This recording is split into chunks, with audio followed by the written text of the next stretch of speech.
Patuloy na tinututukan ng mga kapulisan sa San Manuel Isabel ang pagpapababa sa mga road crash incidents na naitatala sa kanilang nasasakupan. Sa panayam ng Bombo Radio Kawai ni Police Major Rogelio Natividad, ang Chief of Police ng San Manuel Police Station, sinabi niya na aksidente sa lansangan ay incident na madalas maitala sa bayan ng San Manuel. Kadalasan anyang nasasangkot dito ay ang mga motorsiklo na minsan ay minamaneho ng mga estudyante at mga menor de edad. Ang iba naman ay walang suot ng mga safety gear gaya na lamang ng helmet. Anya pinatatawag nila mga magulang namang ito upang pagsabihan o mapagsabihan na huwag hayaan ang kanilang mga menor de edad na anak na nagmagmaneho lalo pat wala silang kaukulang lisensya. Gayunpaman, nagpapatuloy umano ang kanilang information dissemination at pagbabantay sa mga pangunahing kalsada upang matiyak na nakasusunod ang mga motorista sa mga traffic rules and regulations.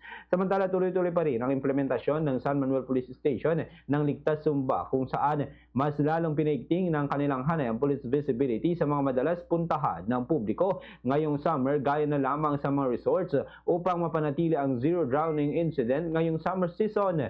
Maliban dito ay patuloy din ang monitoring ng PNP sa mahigit 20 individual na kabilang sa mga drug watch list ng kanilang himpilan at sa ngayon ay 100% nang na-adjudicate ang mga ito, kaya patuloy ang kanilang pagkikipag-ugnayan sa LGU, PDEA at barangay upang maideklara ng drug-cleared municipality ang bayan ng San Manuel.